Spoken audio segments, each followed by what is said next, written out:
Hello, everybody, and welcome back to ABM Answered, the quickfire demand gen and ABM video series, or at least that's what we always aim for. Today, I'm excited to be joined by Chris Rack, who is the founder and CEO of Mockingbyrd. He is the father of four, unless he's had any more kids since I've last seen. A fellow speed chess fan, so I think I'm going to plug our chess handles here after this, and also a Lego collector now, which conveniently is a popular gift in the ABM space. But Chris, why don't we start with you telling me more about us, more about you and Mockingbyrd, which, from what I understand, combines the voice technology and with proven engagement strategies, merges them together. And is it used for nurturing Legion? I don't know. Give me the 60 Awesome. seconds. Yeah, I mean, quick about me. I've been in the ABM/demand generation space for just about 18 years. My most previous two roles were I was the CRO of a company called Demand Science. I started that in 2016 when they were known as pure B2B and they were very tiny. Now they're very big. Then I was the CEO of a company called Pharos IQ, which was called MRP and rebranded when I was there. So from there, I've launched what is a Mockingbyrd.ai, and we leverage voice AI tech to really solve for three common use cases. One, lead qualification. There's a lot of companies that get a whole lot of leads and they don't have the resources to cover them all, right? So having a qualification engine that can quickly reach out via voice and qualify a lead and make sure it goes to the right person is huge. Lead profiling is the second use case, which is also what I like to call kind of build your own intent. There's a lot of companies that have generated a lot of leads or have a lot of target accounts or have a lot of ABM lists or contacts that sit in their CRM and they don't know much about them. I believe that true intent is knowledge about an account, not about some sort of flag when they're supposed to buy. So you can use our AI agents to reach out and identify things like, do they have a vendor in your space? When's the renewal? Do they have their pains? What are their problems? Things of that nature. And then the final use case is actual intent data creation cold, right? Reaching out to the market as a whole, your ICP, not the accounts or companies currently in your ecosystem, but reaching out to the larger ICP with that survey-based voice AI-driven outbound to identify companies that may be a fit that you can laser focus on and try to sell to or market to based on how they answer those survey questions. I feel like you're tackling three super trending topics all at once here, which means you've got one, a very busy man, but two, even more successful man. We'll unpack that and dive in a bit deeper. But to run you quickly through the rules and review us through the rules, Chris, in this case, will be given a set of questions to respond to all about account-based marketing and demand gen. The questions have originally come from mixed reality rooms where over 1,000 marketers have gone through an experience and stated what their biggest challenges are. And now in more recent episodes, what we've done is incorporate previous guests' questions as well. So I'm going to put question one. Chris, are you ready? Yes, I'm ready. Nice. We still need to incorporate sound effects into this, don't we? Like Who Wants to Be a Millionaire? So question one came in from Alex Humphreys from Ulteria. He asked, what is one piece of advice you would give to your past self at the start of your ABM journey? So I guess if you're just starting out in ABM, if you could do one thing differently, what would it be? Not buy a big platform to try to do ABM.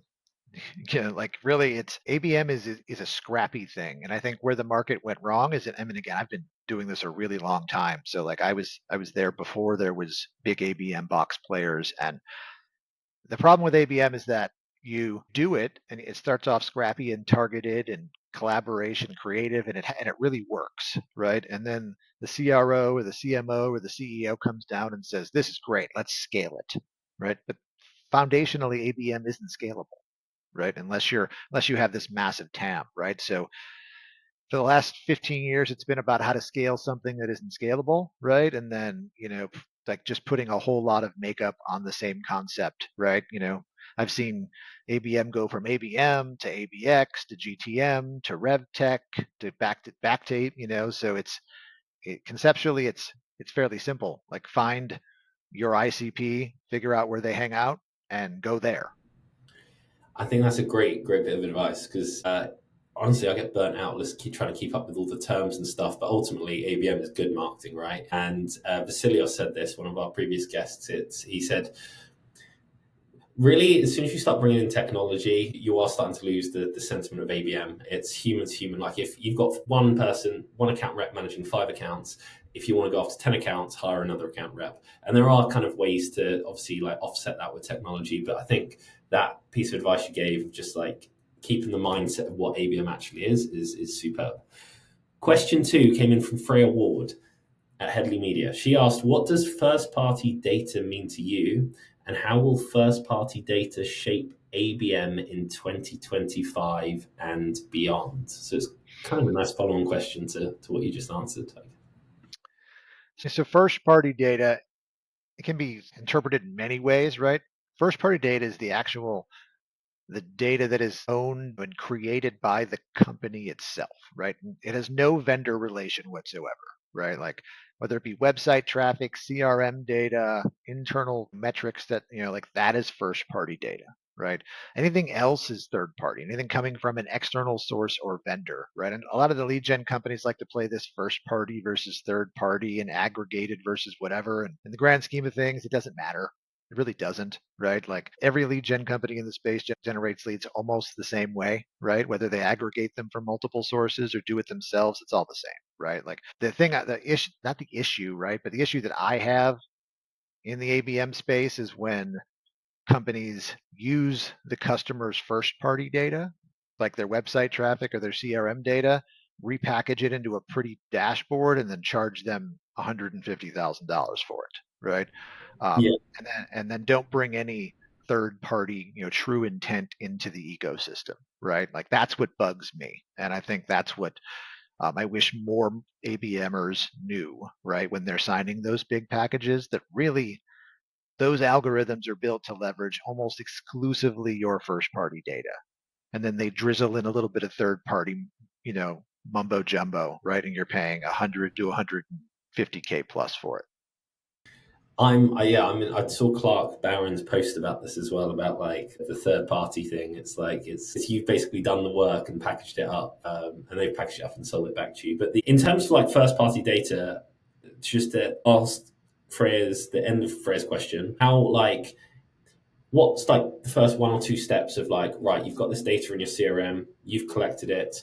How do you make that actionable? What are the first steps? I mean, it's real. Most ABMers, sadly, first off, don't have access to their CRM data. You'd be surprised how many teams don't, right? So, like bridging the relationship with your sales team or your RevOps team, or depending on how big your company is, to ensure that you have access to it, right? Because again, I can't tell you how many ABM marketers don't have clear access into whatever CRM they use. They sit in their marketing ops platform, they sit in that, and it's a world of divided.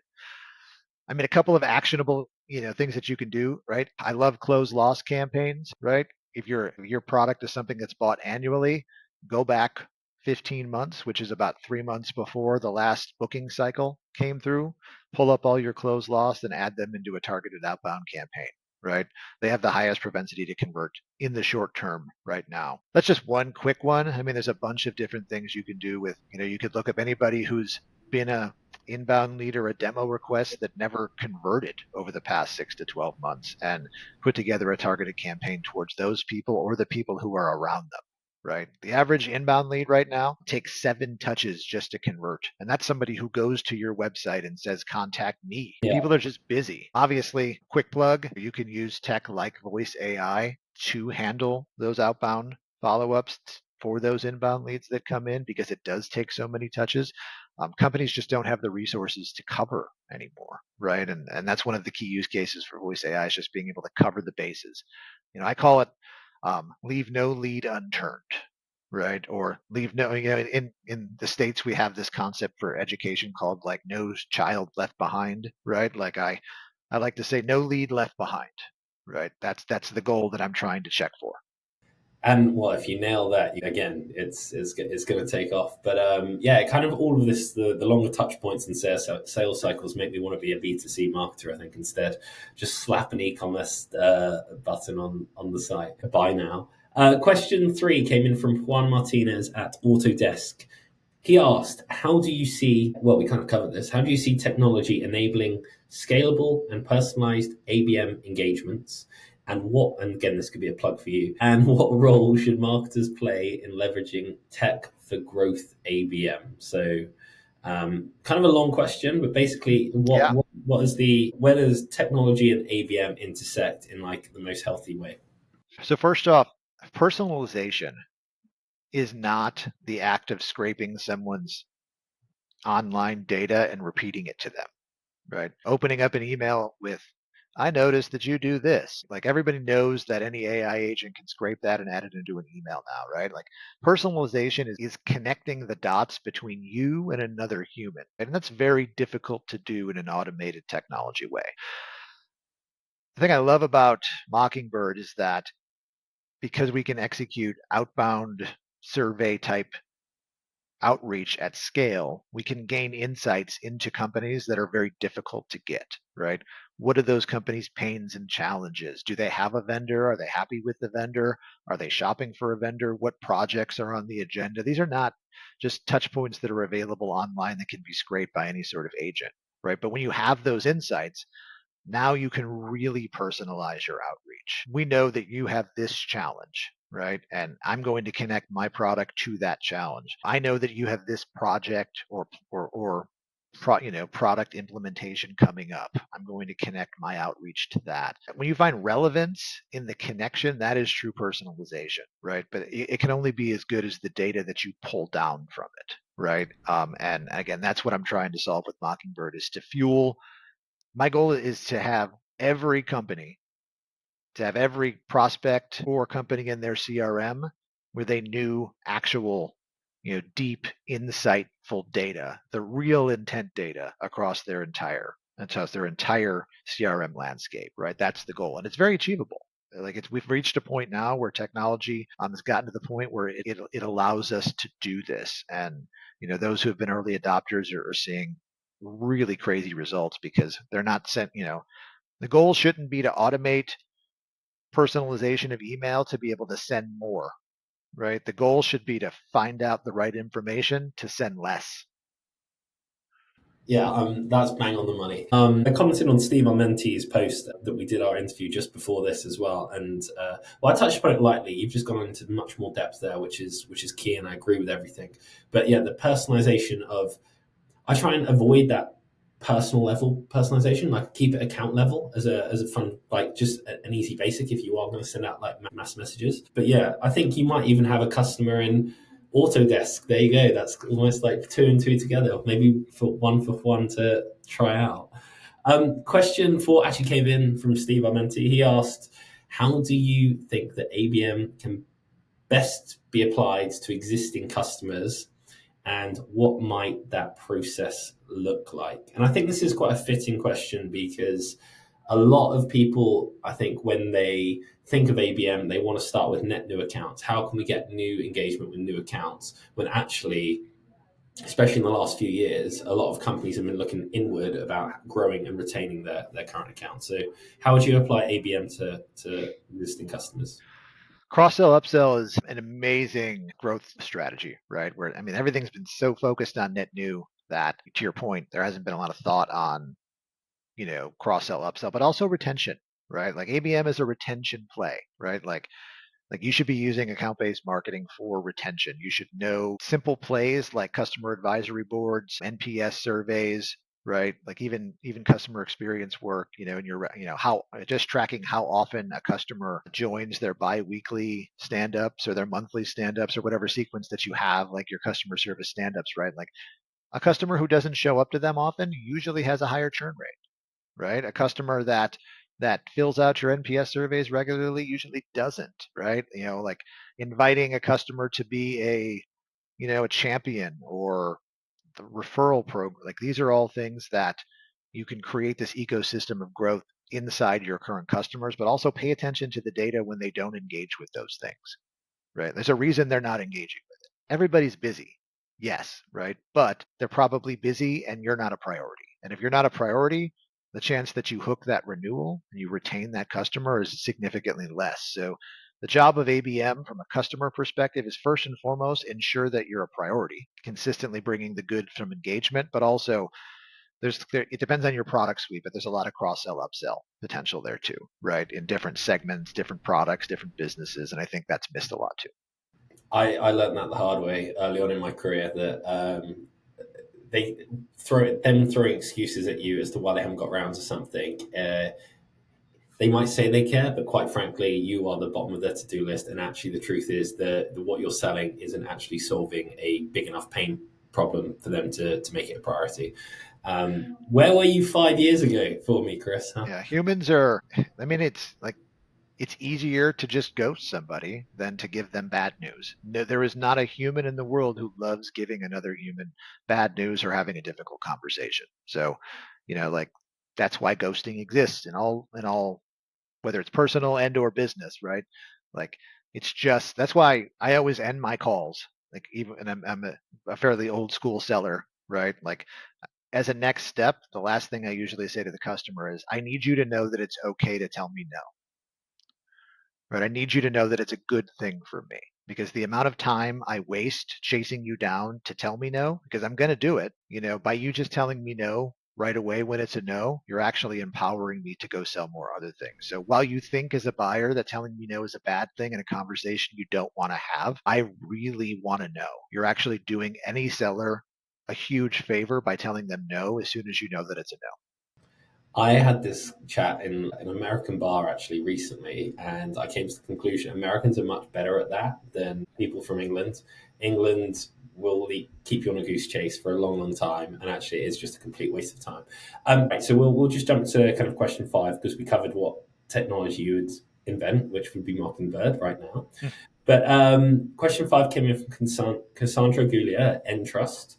And she asked, how has your thoughts on ABM and demand gen evolved over the last 12 months? They've evolved a lot over the last 12 years, but just in the last 12 months, I mean, obviously I'm going to be the AI cliche guy, right? But it's really changing the landscape of how things can be done. Really, I mean, to be honest with you, I think the rest of the market is finally catching up to things that I've been thinking for 4 years, right? And that's that, ABM is a scrappy, tactical, execution based thing, right? It can be collaborative, it could be uncollaborative. It could be a sales rep sending a gift, it could be everybody getting into a meeting and doing this full on arsenal of outreach, right? Like it's conceptually simple. Find exactly who it is who buys your stuff, figure out where they are and what they like, and go be there and talk about that, right? If you Mhm. can do that, like that's where ABM is getting back to again, right? It's less about big buzzwords and attribution stories and all of the other nonsense. It's a great answer. I would echo that as well. But it's not necessarily my perception. Like you said, I think I'm in agreement with you. It's always been like scrappy, but I didn't realize how much other people think you need all these expensive tools to start it, and that it needs to be one fluid motion when really it comes down to being in the trenches with that account and almost just making them feel special. And I think the other thing also, just quickly, ABM is, I guess you would say, 2025 is again the renaissance of marketing again. Unfortunately, from 2018 to 2022, when interest rates were zero and VCs and PEs were flooding money into the market like it was going out of style, the world quickly thought that no one needed marketing anymore because you could just sit a 26-year-old down in a chair with an outreach license and they could just blast their little sequence out and it would turn into money. And to be fair, it did, right? But now you have an entire generation of sellers who don't have the skills to actually sell because they grew up in a generation when money was free and sales were easy. Email response rates are just plummeting, right? The amount of noise in the space makes sales. People say that everything just got way harder. When the reality is it didn't get harder, it just went back to regular. Like this is what selling's been like since 2006 for us who've been here a while, right? But there's a whole world out there who don't realize it. And marketing is a valuable tool. The ability to attract people to you right now and then aligning that to really high quality sellers who are not sellers but consultants, right? Experts. Right? That's the future of what ABM is, right? It's smaller sales teams, bigger marketing budgets.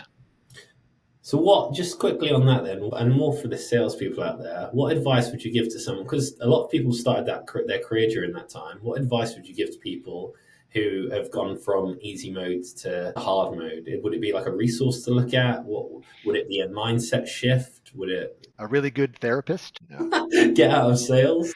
No, I mean, well, that's, I mean, to be candid, that's the first question, right? Like that's the first question is, do you really want this, right? Because it's not a career selling in real life environments is not an easy thing to do. It's physically and mentally tolling, right? That's why sellers are generally compensated at the higher end of the spectrum because what to do it is really difficult, right? The second thing is like, and it's such an exciting space right now too. Like there are now AI resources where you can practice, right? Like you can practice cold calling with an AI agent. You could practice your demo calls with an AI agent that's trained to think like your customers, right? Like I used to have to call people and schedule calls with my buddies and do pretend calls, right? Like the thing that most sellers need to realize right now is that your skill set needs to be subconscious. If you can't execute your outbound call script, your objections, your discovery, your pitch, if you can't execute it subconsciously with the ease of driving a car, then you're not good enough. You need to practice more. And those who reach that level, because if you're executing the regular things subconsciously, now you're really deep listening to the customer, right? And you're not thinking about what you're going to say next because you subconsciously know what it is, right? And when you start deep listening to the customer, you start uncovering what I call the why, where most of the sellers in the space focus on the want and they stop there. So like if I like that's where I would.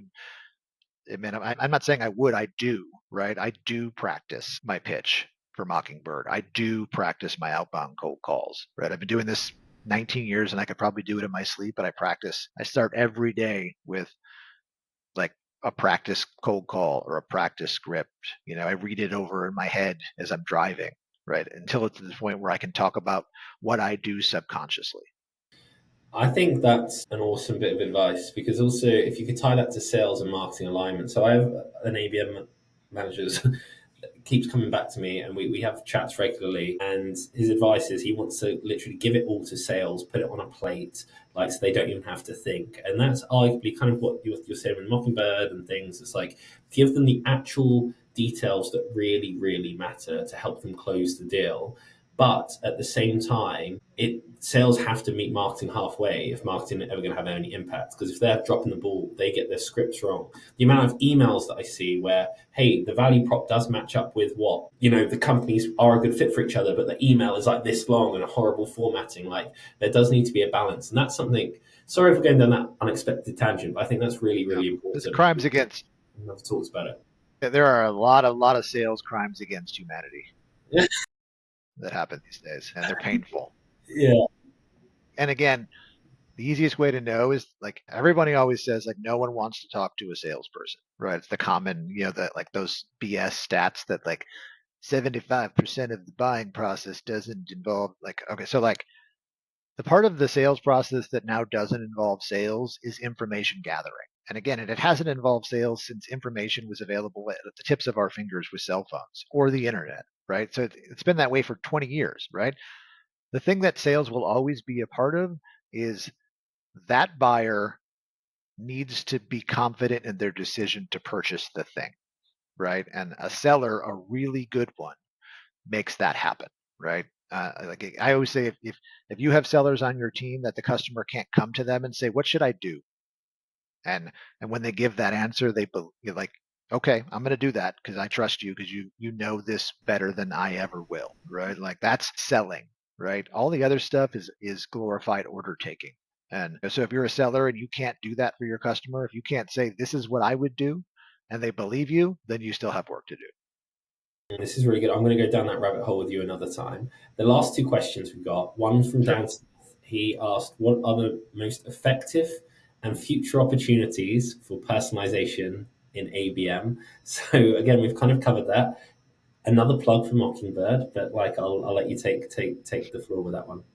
Yeah, so there's a lot of, I mean, so first off, I mean, I'll plug another technology, and that's website identification at the contact level. There's a lot of great techs out there where you can see actually who's on your website, right? Like, and again, you don't want to reach out to them right away and say, "Oh, I saw you're on the website. Want to buy?" Right? But just knowing that they're there is a huge. What did they look at? How long were there? What pages? Being able to know the actual person. If you're not buying a website tech right now, you're way behind, right? You should have a contact level website ID pixel on your site, right? Unless you're still trying to build traffic up to your site. But if you're anywhere near enough traffic to be able to pull it from, the amount of personalization that you can do just from that is astounding. Second, right, again, personalization is about relevance, not about cherry picking rando information off someone's profile, right? Like I'm also working on some creative projects right now where you're looking. You ever had like you ever watch like a murder mystery show or like a FBI show or a cop show, like, and they bring in like the profiler when they're trying to catch the person, right? Like that is, I believe, the next level of quote unquote personalization, where like you can find tools and technology that will scrape the web or scrape all of the different facets, right? And I guess you would say build like a profile of each of your individual folks and help you understand not what to say to them and not how to open an email with some bullshit that connects to their LinkedIn profile, but will help you speak to how they think and how they work and where they act and where they go and what they like. Those things, imagine reaching out to someone and being like, oh, like I like Legos too, right? Like, okay, if someone you're actually talking to someone who likes Lego, you're connected. That's personalization, right? Versus, and there's places to do that, but again, it's beyond just simple scraping. Okay, there's going to be a tool where it's going to say meet Chris at daycare at 6 or Legoland on the 12th of May or the chess Perfect. Yeah. tournament at 6. The interception. That's kind of a cool way to put it. Final question came in from Shalav Sabag, who is ABM manager at Atira, who are doing a lot of cool things with AI actually within in the space, ABM space. He asked, "What are the common pitfalls in ABM, and how can you avoid them?" So we've touched, sprinkled them across the whole kind of episode here. But yeah, I'll let you take that one. Maybe the top one or two ABM. Yeah. Biggest pitfall, buying expensive platform, avoiding it by not doing that. Second biggest pitfall is thinking that ABM is a product, right? Like it's not something you can buy. There are many different facets of it, right? So like there's lead gen components to it. There's brand components of it. There's, and I guess when I talk about brand, where I'll leave it is that you can the biggest challenge that you're going to have with ABM or any sort of marketing program is convincing the CEO to do it, right? When the CEO says, well, I just want X, right? Like we just need this, go spend more on paid search, right? Because again, it's easily and it makes sense, right? But the thing I've told my CEO and I've said many times over is that if I invest with, what would you rather have happen? 6 months, our ideal customer profile is going to have a need that we solve for, right? Let's say I'm an HR manager and I have this need for benefits software. Would you rather have that prospect Google benefits software, or would you rather have them Google our company name? That's what brand solves for you, right? If you're going to spend the money now, you're going to spend 100K now so that in 6 months you don't have to spend 400K on paid search to try to compete against really competitive keywords. So like that's I guess you would say the pitfall is ABM starts with brand. That is extremely powerful, and yeah, I think that would probably help a lot of people convince, especially those who are in the early stages of thinking about running ABM. A good mindset to pitch ABM into the organization. Chris, the last thing I'll ask you is, do you have a question for our next guest? Hmm. Question for the next guess. Do you think um, do you think the MQL is dying and or dead, or not, and why? Interesting. Okay. I thought it was definitely dying or dead, but we'll ask. We'll get an array of opinions on that. But I Chris, don't think it is, but that's my take. what do you want to expand on that very quickly before I pitch it? Because I'm interested in your take on this now.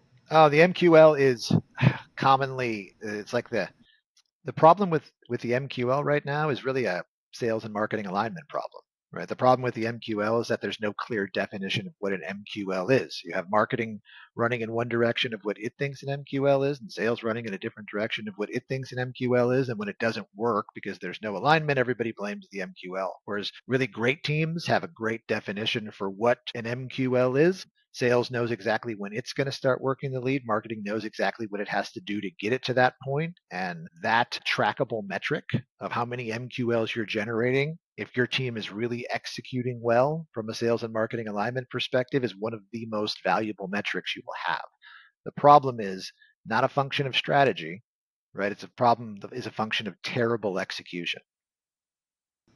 All right, no, I see. Okay, yes, great question. Before I publish this, I'm going to get a few answers to that question first. But now I understand. Chris, thanks so much for joining. Awesome. Cool. It's been fun, dude. Appreciate it. Let me know if you need me out. I'm happy to jump on and answer questions and talk about stuff anytime you need. Top man.